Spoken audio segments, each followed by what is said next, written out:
Profeta Naum, capítulo 1, versículo 1 ao 3, diz assim: Peso de Nínive, livro da visão de Naum, o Eucocita. O Senhor é Deus zeloso e vingador. O Senhor é vingador e cheio de furor. O Senhor toma vingança contra os seus adversários e guarda a ira contra os seus inimigos. O Senhor é tardio em irar-se, mas grande em poder, e ao culpado não tem por inocente. O Senhor tem o seu caminho na tormenta e na tempestade, e as nuvens são o pó dos seus pés. Nós lemos então do profeta Naum, e ele começa trazendo o que chama aqui o peso de Nínive. Era uma profecia dirigida à cidade de Nínive. Nínive nós conhecemos do relato de Jonas, que Deus mandou Jonas ir para pregar em Nínive. E houve grande resultado, muitos foram salvos. Mas Nínive, ninguém se engane, era uma cidade, era um estado muito perverso, eram inimigos do povo de Deus, que é um dos motivos porque Jonas relutou tanto em ir. Deus falou, vá para Nínive pregar. Jonas falou, eu para Nínive, eu quero que se explodam, eu quero que caia tudo no mar, eu quero que abra um buraco e engula tudo, não vou lá pregar para eles não. E ele desobedeceu a Deus e fugiu, o que era obviamente errado, e nós temos a história toda da baleia, que engoliu ele, depois regurgitou ele na praia, e ele acabou indo, e mesmo depois que ele pregou e houve grande arrependimento e grande reavivamento, porque nunca foi avivado antes, mas e mesmo assim Jonas ficou chateado, Jonas ficou revoltado com Deus, porque o povo de Nínive se arrependeu, ouviu a palavra de Deus e se arrependeu. Por que essa revolta, Jonas? Por causa disso. Deus está aqui dando uma profecia contra Nínive, categorizando, como nós vimos, Nínive como os inimigos de Deus. Né? Então, peso de Nínive. Então, era peso porque era algo pesado, era uma condenação que estava sendo passado para Nínive. Deus está passando um julgamento para Nínive. Então, o peso de Nínive. Aí diz, livro da visão de Naum, o Eucocita, simplesmente diz a origem dele, a família dele. O Senhor é Deus zeloso e vingador. Aqui fala que Deus é zeloso. E junto com o zeloso fala vingador. Então, o problema com essa palavra é que a palavra zeloso no português tem vários sentidos. Nós temos, por exemplo, uma profissão chamada zelador.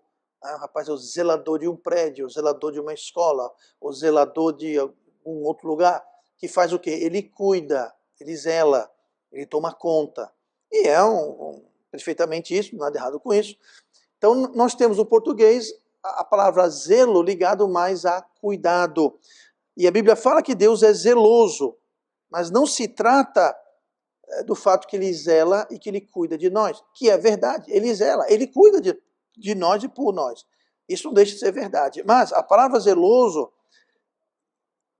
apesar de ele ser zeloso e cuidar de nós, ela tem uma outra conotação, especialmente no Velho Testamento.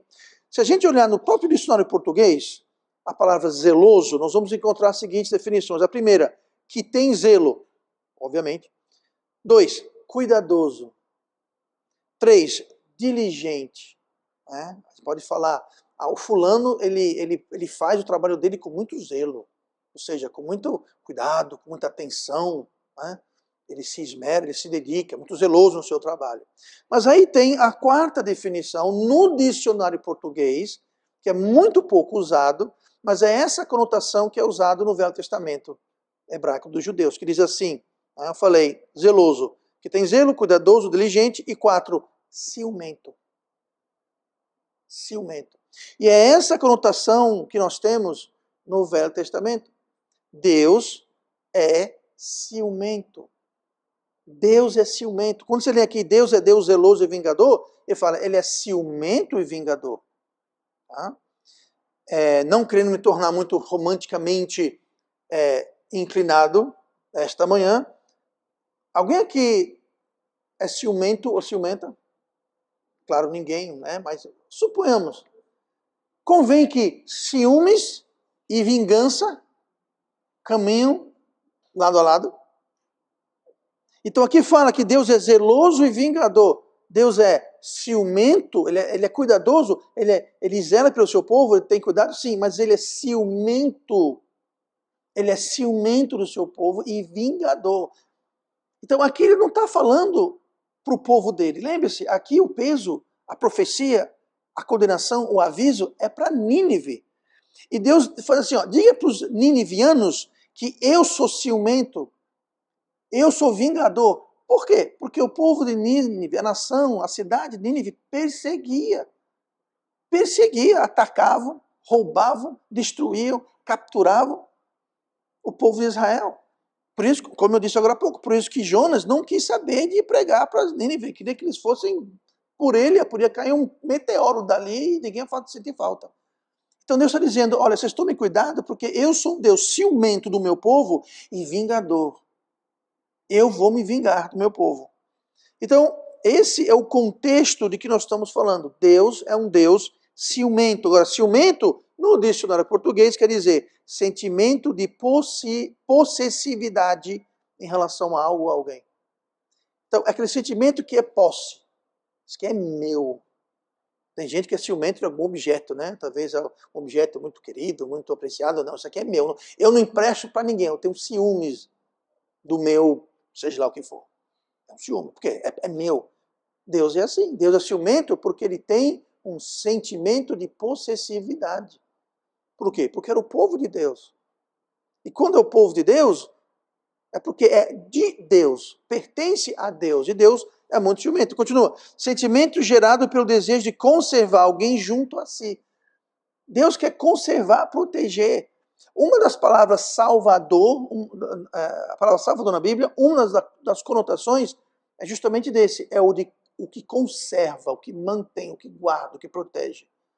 A palavra salvador também quer dizer conservar, de guardar, proteger, conservar íntegro em um pedaço. 1 Coríntios 6,20 diz assim, porque fostes comprados por bom preço, glorificai, pois, a Deus no vosso corpo e no vosso espírito, os quais pertencem a Deus. Você é salvo? Você é salvo porque Deus lhe comprou. Se nós fomos comprados, quem tem posse de nós é Deus. Por isso que Deus é um Deus ciumento. Ele tem um sentimento de possessividade, porque ele de fato nos comprou. E aqui fala, foram comprados por bom preço. Bom preço não quer dizer um precinho baixinho, uma pechincha, um preço bom, conseguir uma oferta especial. Não. Essa palavra bom preço quer dizer um alto preço. Um bom preço, um preço caro. O sangue de Cristo foi o preço da nossa salvação. Então é um alto preço, foi pago um alto preço por nós. Então Deus é ciumento. Dificilmente você vai ver alguém que é ciumento de coisas sem muito valor. Por exemplo, aqui nós temos aqui uma preciosa caneta Bic. Eu não sei quanto custa, mas deve ser alguns poucos reais isso daqui. Sabe de uma coisa? Ninguém vai ter muito ciúme de uma caneta Bic. Porque não vale um alto preço.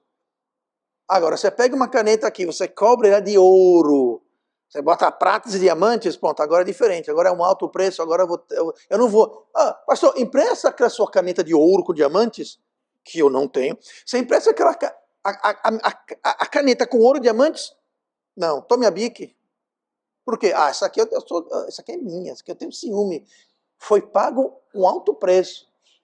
Tá? Nós temos valor perante Deus pelo alto preço que foi pago, que é o sangue de Cristo na cruz. Esse é o nosso valor. E Deus é ciumento, Deus é zeloso, Deus é vingador. 1 Coríntios 7,23. Fostes comprados por bom preço. Não vos façais servos dos homens. Por que isso? Homem nenhum pagou nada por vocês ou por mim. Homem nenhum pagou o nosso preço. Nós somos comprados por bom preço. Então devemos servir a quem? Aquele que nos comprou. Aqueles a quem nós pertencemos, que é Deus. Servamos a Ele, não a homens. Tá? Isso não quer dizer que é errado a gente trabalhar, é errado a gente respeitar, ficar debaixo da autoridade de um ser humano. Não quer dizer isso. Tá? Não quer dizer ninguém manda em mim, só Deus manda em mim. Não, não é isso. Mas a nossa vida deve ter o alvo de servir a Deus, glorificar a Deus. E se for entre desagradar os homens e desagradar a Deus, vamos desagradar os homens. Se for entre desagradar a nossa carne ou desagradar a Deus, vamos desagradar a nossa carne. Por quê? Porque Ele pagou o alto preço, devemos servir a Ele e a mais ninguém. Então, Deus é um Deus ciumento, Deus é um Deus vingador. A palavra vingador no dicionário quer dizer fazer alguém pagar por mal ou dano que tenha causado. Ou se não, simplesmente, está dizendo no dicionário, punir. Deus vai punir quem? Aqueles que ousam perseguir, aqueles que vão tentar dificultar o seu povo. Lembrando, aqui, essa palavra aqui é bem clara. Peso de Nínive. Deus está dizendo, esse peso, essa sentença, esse aviso pesado, é o profeta Naum mandando para Nínive. Então, isso aqui não é para o povo de Deus, não é para o povo judeu, não é para a gente. Lembrando, o princípio aplica. Deus ele é quando um crente persegue outro crente, quando um crente começa a querer atrapalhar a vida de outro crente, o que acontece é que nós estamos então caindo aqui, que Deus é zeloso. Ah, pastor, mas você não sabe o que foi que o irmãozinho, que a irmãzinha fez comigo. Não interessa. É filho de Deus os dois? Deixa que Deus julgue. Tá? Se você tem 2 filhos, eles estão arengando. Quem que vai decidir quem é certo e errado? Quem vai punir quem? É o mais forte dos dois? Não. Deixa que papai, deixa que mamãe resolva. Tá? Então, nós somos filhos de Deus, deixa que Deus resolve. Nós somos irmão em Cristo, deixa que Deus resolve. Não vamos levantar a mão contra a outra. E eu não estou aqui... Quando eu falo isso, vem à mente aquele versículo, não levantar a mão contra o ungido do Senhor. Pois bem, todo salvo é ungido, de certo modo. Tá? Não é só o pastor que é ungido. E ali está falando sobre, é outro contexto, nada a ver. Muita gente aplica aquilo, bom, se o pastor falou, ninguém pode falar contra o pastor. Não, se o pastor falou e está na Bíblia, então ninguém pode falar contra a Bíblia. O pastor é só o canal, é só o veículo, eu não sou a fonte da verdade. Mas a verdade é que todos nós somos ungidos pelo Espírito Santo. Se nós somos salvos, nós somos ungidos. Então, não devemos levantar a mão contra os irmãos. Não interessa, mas o irmão fez isso, fez aquilo. Ok, talvez ele fez, talvez ele não fez, mas entregue a Deus. Deixa que Deus julgue, deixa que Deus puna. Porque quando a gente se levanta e começa a fazer isso, nós estamos querendo fazer o trabalho de Deus. Minha vingança, diz o Senhor, dele. Então deixa ele resolver e não nós mesmos. Então, Deus não é apenas ciumento, ele é vingador, ele é cheio de furor, nós lemos aqui no versículo 2 ainda, né? O Senhor é Deus zeloso e vingador, o Senhor é vingador e cheio de furor.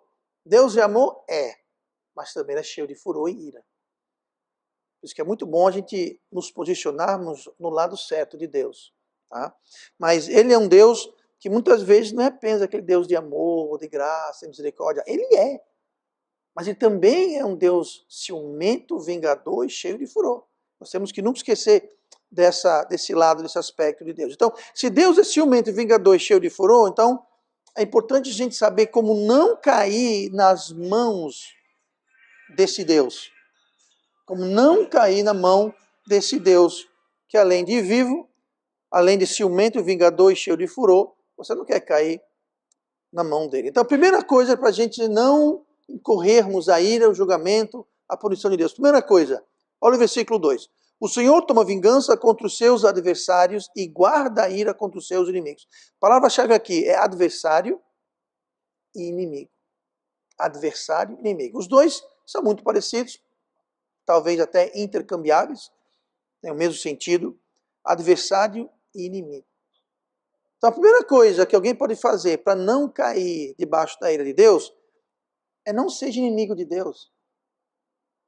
Não seja inimigo de Deus. Os ninivianos aqui estavam se posicionando contra Deus, porque eles estavam indo contra o povo de Deus. Então eles estavam se tornando inimigos e adversários de Deus.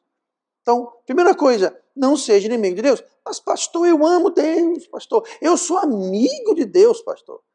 Eu nunca seria inimigo de Deus. Pois é, tem um ditado que diz, palavras são baratas. Não baratas no sentido de inseto, mas baratas no sentido de não caras. É muito fácil falar, é muito fácil dizer. Tá? Não há custo em você apenas falar. O importante é você fazer. Tá? Eu posso falar, eu vou dar R$1 milhão para todo mundo. Falei, agora vai dar? Não. É fácil falar. O negócio é fazer. Palavras são baratas, são fáceis. Tá? São ações que contam. Então é muito fácil a gente falar que somos amigos de Deus. Mas veja o que Deus fala sobre esse assunto aqui. Tiago 4,4, eu acho que nós vimos isso algumas semanas atrás, mas Tiago 4, versículo 4, diz assim: adúlteros e adúlteras, não sabeis vós que a amizade do mundo é inimizade contra Deus? Portanto, qualquer que quiser ser amigo do mundo, constitui-se inimigo de Deus.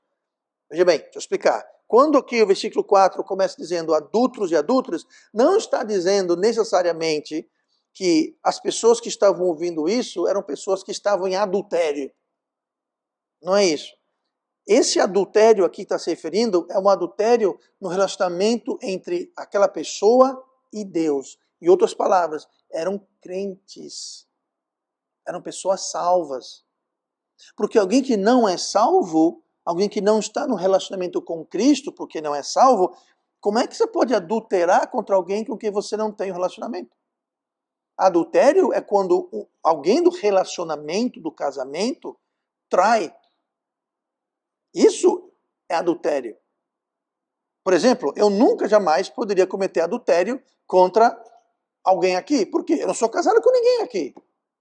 Você não tem como cometer adultério contra você. Eu não sou casado com você, nem você comigo. Então, como é que vamos adulterar um contra o outro? Não existe. Então, quando eu falo aqui adúlteros e adúlteras, é justamente porque eram pessoas crentes, salvas. E se eu ler o contexto de Tiago, Tiago foi escrito para gente salva. Então, está dizendo basicamente o seguinte: vocês dizem ter ou estão num relacionamento comigo, mas estão sendo infiéis, estão me traindo. Como? Ele explica. Adúlteros e adúlteras, não sabeis vós que a amizade do mundo é inimizade contra Deus. Eram crentes que estavam tendo amizade com o mundo e ao mesmo tempo querendo ter amizade com Deus. E Deus falou, não, vocês não sabem? A amizade com o mundo é igual a inimizade contra mim. Imagine você, marido e mulher. Aí um dos dois decide adulterar. Aí vai e se junta com outra pessoa. Só que assim, ele quer estar lá, ou ela quer estar lá e quer estar cá.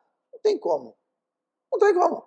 Essa sua amizade aí, essa sua amizade com essa terceira pessoa, isso constitui, se forma, quer dizer, inimizade contra mim. Como é que você vai ser meu amigo, minha amiga, se você está adulterando?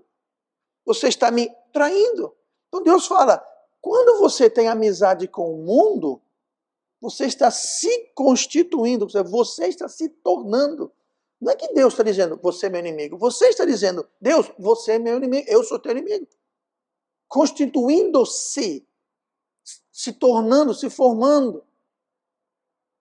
Então, pastor, eu sou amigo de Deus. Ok, é amigo de Deus? É. E do mundo? Eu também sou amigo do mundo. Não, você não pode ser amigo do mundo e amigo de Deus. Você não pode ter um pé no mundo e um pé na igreja. Ou você é um ou você é o outro. Ou você é amigo de Deus, ou você é amigo do mundo. Ou você é inimigo de Deus, ou você é inimigo do mundo. Não dá para fazer os dois um pouquinho de cada? Não, não dá. Deus está dizendo aqui, não dá para fazer os dois juntos. Ou um ou outro. Vocês decidam. E se você decidir amizade com o mundo, você está escolhendo inimizade contra mim. Aí a coisa muda de figura um pouquinho. Por isso que eu digo, é muito fácil falar. Mas na prática, nós somos amigos de Deus, realmente. Existe algum grau de amizade, lealdade, parcialidade com o mundo? Porque se tiver, nós estamos nos tornando inimigos de Deus. E Deus é o quê? Ciumento. Deus é o quê? Vingador. Deus é o quê? Cheio de furor. Eu não sei como está você, mas eu não quero estar debaixo do furor de Deus. Tem um poeta inglês, o nome dele é John Milton. Bom, em português é John Milton, em inglês é John Milton, mas um grande poeta, já morreu faz tempo, séculos atrás. Ele escreveu um poema famoso e lá no meio tem uma frase interessante. Diz assim, o inferno não conhece o furor de uma mulher traída. Não sei, irmãs, é verdade isso? Eu não sei, é verdade. Eu nunca tive esse tipo de furor, mas o inferno não conhece o furor de uma mulher traída. Por que será?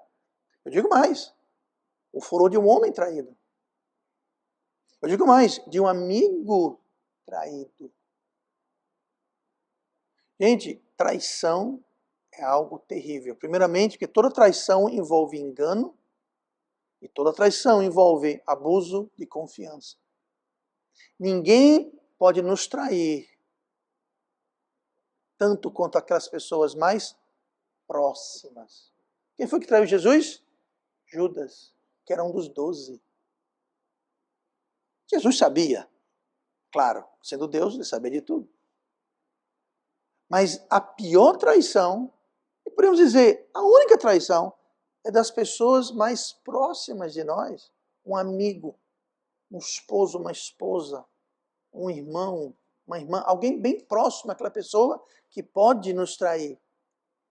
E se nós somos salvos e somos um com Deus, nós podemos sim trair Deus.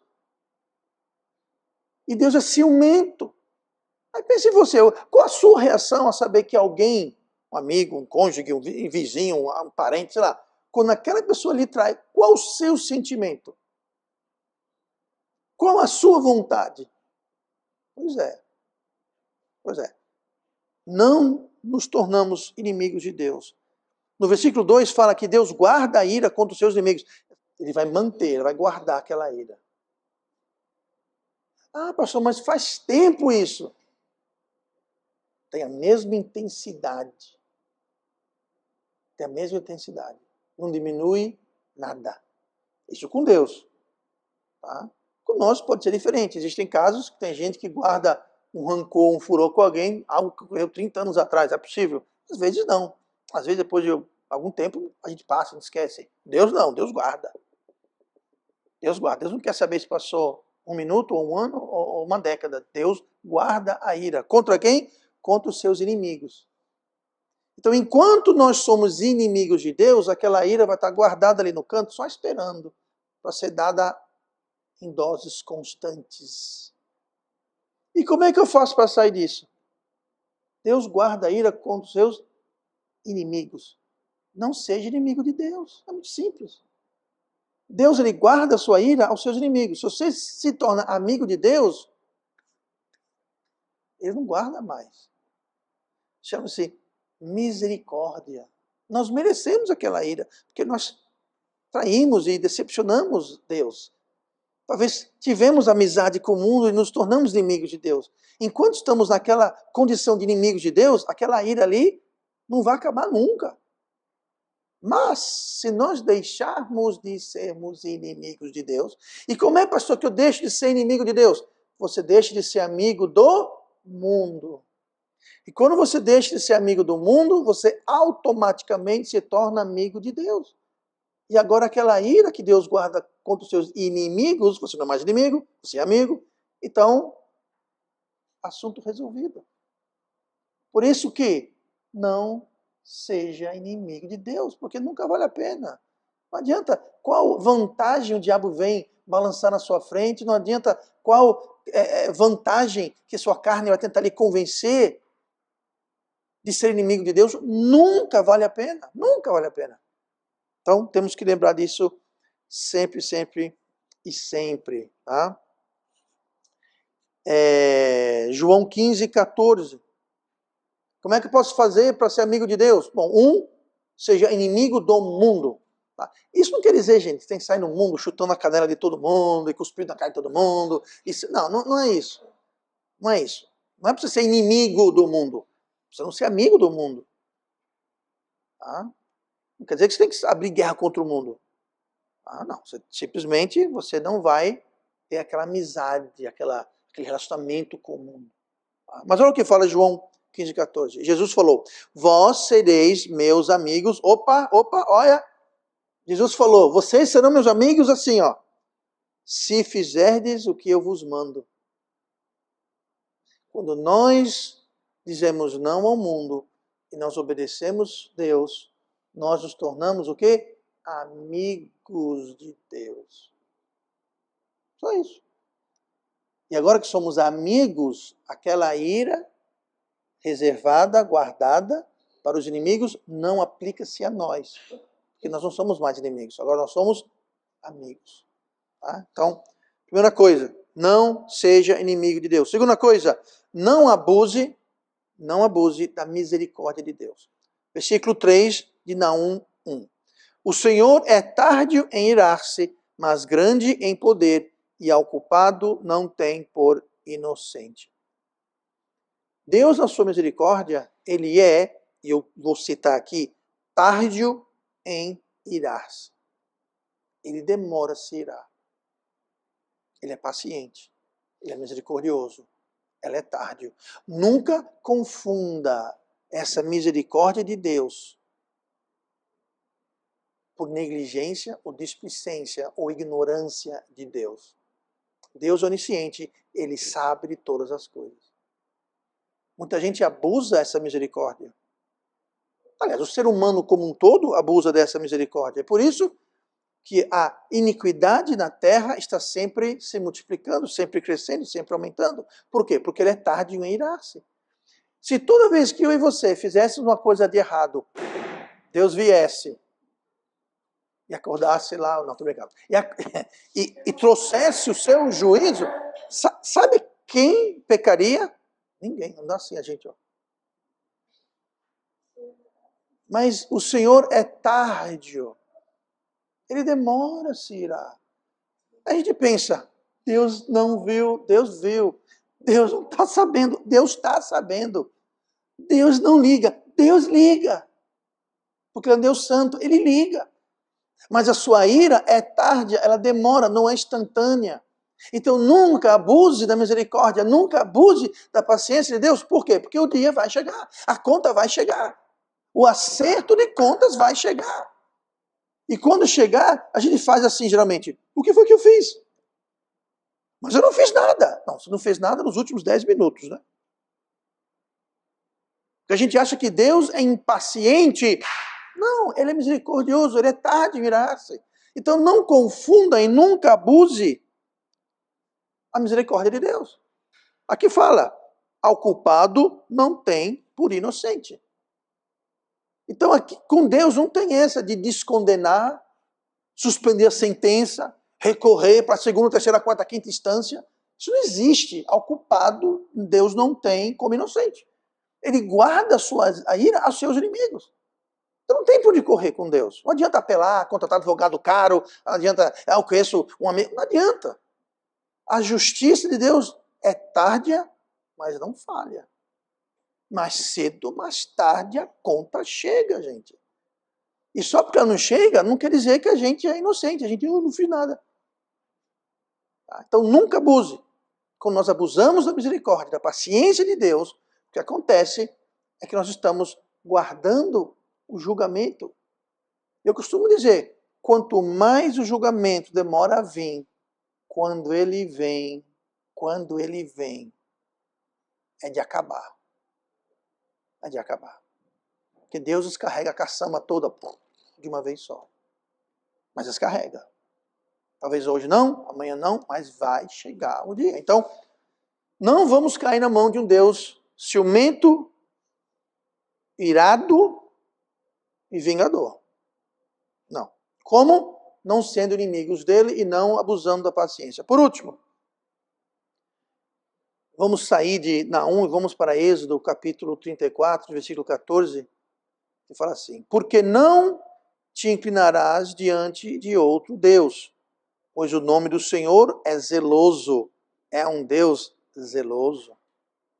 Veja só, isso aqui é em Êxodo, que faz parte da lei sendo dada, tá? Que é Moisés passando a lei para o povo, e fala, não te inclinarás diante de outro Deus. Note que o Deus é um Deus minúsculo, indicando um Deus falso. Tá? Então não vá buscar, não se incline, não adore, não busque deuses falsos. Por quê? Pois o nome do Senhor é zeloso.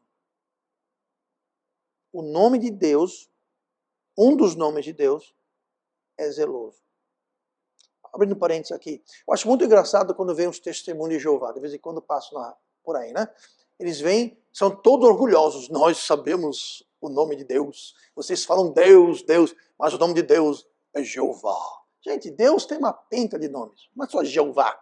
Tem um monte de nomes. Eles pegam esse um nome e acham que nós sabemos de um segredo. Um está na Bíblia e não é um nome de Deus. Deus tem um monte de nome. Um dos nomes de Deus, sabe o que é? Zeloso. Que quer dizer o quê? Ciumento. Deus é um Deus ciumento. Então existe aqui um relacionamento entre zeloso e idolatria.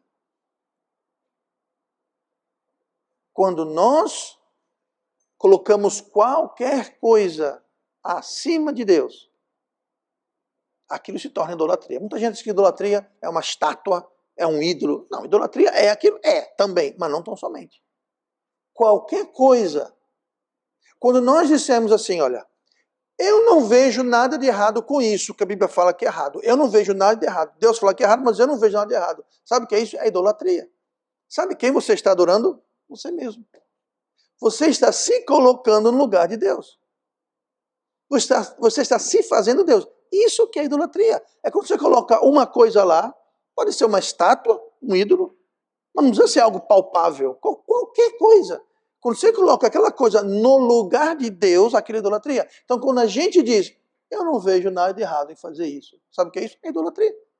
Você está se colocando como Deus, decidindo o que é certo e errado, que foi justamente o que aconteceu lá no Jardim do Éden.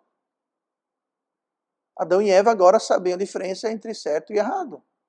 O problema é que agora eles sabiam, mas não têm condições de tomar decisões corretas. Por isso que Deus falou, não coma o fruto desta árvore. Que vocês não têm condições de discernir o que é certo e errado. Então não coma, vocês não têm o conhecimento do bem e do mal. Você como os anjos. Os anjos nunca são tentados. Os anjos não pecam. Pecaram uma vez. Houve uma vez que os anjos foram dados uma oportunidade. Deus falou para os anjos, anjos é o seguinte, tem eu aqui e tem Lúcifer, está se rebelando contra mim. Eu vou dar uma oportunidade agora para vocês escolherem. Ou eu, ou Lúcifer. A Bíblia indica que 1/3 dos anjos escolheram Lúcifer. Agora você imagina o poder de engano de uma criatura que pode enganar, não meia dúzia, mas 1/3 dos anjos que estavam lá, vendo Deus como você me vê agora, no céu. Como é que ele conseguiu enganar 1/3? Sabe como? Pelo seu poder de engano. Satanás, o diabo é enganoso, ele é um mestre do engano.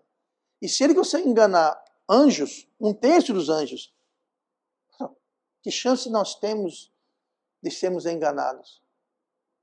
Pois é. Era isso que Deus queria evitar. Quando falou, dessa árvore aqui, não coma. Não coma. Vocês não vão ter conhecimento do bem e do mal, consequentemente não vão ser culpados. Não vão escolher errado, vocês não vão ter escolha. Por que uma criancinha, quando morre, vai direto para o céu? Porque ela não tem conhecimento do bem e do mal, do certo e errado. Ela não tem. Ela é inocente. Diferente de eu e você. Nós sabemos o que é certo e errado. Não precisou ninguém ensinar para a gente, para a escola ler livro. Nós já sabemos o que é certo e errado. Agora, a gente sempre escolhe fazer o que é certo. Deus queria evitar isso. Então, Satanás engana. Se ele enganou os anjos, a gente é brincadeira para ele enganar. Ele não precisa nem suar, nem fazer esforço para enganar a gente. Então temos que ter muito cuidado para não sermos enganados. E a gente querer se colocar no lugar de Deus, que foi justamente o que fez Lúcifer se tornar Satanás. Lúcifer é um nome bonito, quer dizer, o portador de luz, aquele que traz luz. Aí virou Satanás, o traidor, o enganador, o mentiroso, o assassino, o destruidor. Por quê? Ele falou, eu serei como o Altíssimo. Que foi que a serpente falou para Eva, se comer esse fruto, sereis como o Altíssimo. Quando a gente se coloca no lugar de querer julgar a Bíblia, achar, eu não vejo isso incorreto, você está fazendo o quê? Você quer ser semelhante ao Altíssimo. Mesma coisa. Mesma coisa. Então, idolatria afeta diretamente o sentimento de ciúme, de zelo, de ira, de vingança de Deus. Oxe, só porque eu falei que eu não vejo nada errado em fazer isso? Pois é, Deus falou que está errado, então é errado. Ah, pastor, mas esse livro foi escrito tanto tempo atrás? Pois é. O Deus é o mesmo ontem, hoje e sempre. Ele nunca muda. E sua palavra nunca muda. É eterna, é perfeita. Não muda. Tem de falar, mas está aí, pastor, foi escrito 2.000. Oh, que tal essa? Foi escrito por homens. Santa ignorância. Não vou nem entrar nessa questão. Mas quando alguém fala isso, não tenha dúvida. Ele está basicamente dizendo, eu vou ser o meu Deus. Eu não vou ligar para esse livro que é antigo, foi escrito por homens. Eu vou ser o meu Deus. Pois é, você está incorrendo o ciúme, provocando a ira, a vingança de um Deus cheio de furor e que guarda a sua ira para os seus inimigos. Não se constitua inimigo de Deus. Porque Deus é um Deus ciumento e zeloso e cheio de furor e vingança. Eu não sei contar você, mas eu não quero estar do lado errado desse Deus. Eu quero ser amigo de Deus. Como? Obedecendo a Ele. Como? Não fazendo amizade com o mundo. Você vai obedecer a Deus perfeitamente? Não. Você não vai obedecer a Deus. Eu não vou obedecer a Deus perfeitamente. Mas Deus quer ver a intenção do nosso coração. Ele não espera a perfeição da gente, porque Ele sabe que somos imperfeitos. Assim como Ele não espera que vocês batam a asa e saiam voando por aí. Deus não é um Deus injusto. Ele sabe o que nós somos. Ele não espera a perfeição de nós. Mas Ele quer ver um desejo, uma vontade. Ele quer ver direção mais do que posição. Tá? Posição de perfeição nós nunca chegaremos. Não nesse corpo, não nessa vida. Mas Ele quer ver a direção que nós estamos caminhando. A direção.